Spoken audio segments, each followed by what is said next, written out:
அமைச்சர் நேரு வசம் இருக்கும் நகராட்சி நிர்வாகம் மற்றும் குடிநீர் வழங்கல் துறைகள் நடந்த பணி நியமன ஊழல் தொடர்பாக நடவடிக்கை எடுக்க கோரி தமிழக டிஜிபிக்கு அமலாக்கத்துறை அடுத்தடுத்து 3 கடிதங்களை அனுப்பியது. நகராட்சி நிர்வாகத்துறை பணி நியமனத்துக்காக 888 கோடி ரூபாய் லஞ்சம் வாங்கியது.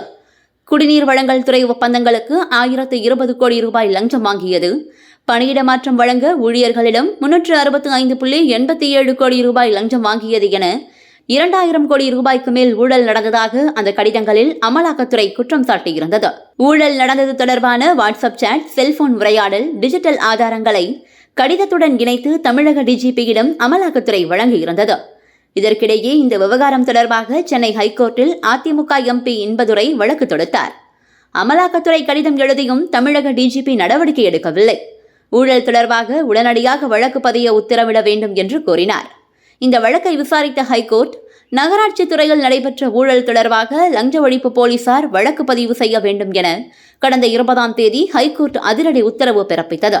ஆனால் நாங்கள் எந்த தவறும் செய்யவில்லை என்பதை நீதிமன்றத்தில் நிரூபிப்போம். அரசியல் காழ்ப்புணர்ச்சி காரணமாக இத்தகைய வழக்குகள் போடப்படுகின்றன. இதை சட்ட ரீதியாக எதிர்கொள்வோம் என அமைச்சர் நேரு கூறியிருந்தார். இந்நிலையில் சுப்ரீம் கோர்ட்டில் கேவியட் மனுவை அதிமுக எம்பி இன்பதுரை தாக்கல் செய்தார். அதில் சென்னை ஹைகோர்ட் உத்தரவுக்கு எதிராக அமைச்சர் நேரு வழக்கு தொடர்ந்தால் தனது வாதத்தை கேட்காமல் எந்த உத்தரவையும் நீதிமன்றம் பிறப்பிக்க கூடாது என கூறியுள்ளார். இந்த சூழலில் இன்று தமிழக லஞ்ச ஒழிப்பு பொறுப்பு டிஜிபிக்கு அதிமுக எம்பி இன்பதுரை கடிதம் ஒன்றை எழுதியுள்ளார். அதில் அவர் கூறியிருப்பதாவது: அமைச்சர் KN நேரு மீதான புகார் தொடர்பாக ஹைகோர்ட் உத்தரவிட்டும் ஏன் வழக்கு பதிவு செய்யவில்லை? சட்டமீறலையும் ஊழலையும் ஊக்குவிக்கும் வகையில் லஞ்ச ஒழிப்புத்துறை செயல்பட்டு கடமைகளை செய்ய தவறுகிறது. இனியும் வழக்கு பதிவு செய்யாமல் காலம் தாழ்த்தினால் சென்னை உயர்நீதிமன்றத்தை நாடி வழக்கின் விசாரணையை CBIக்கு மாற்றக் கோருவோம் என கடிதத்தில் இன்பதுரை கூறியுள்ளார்.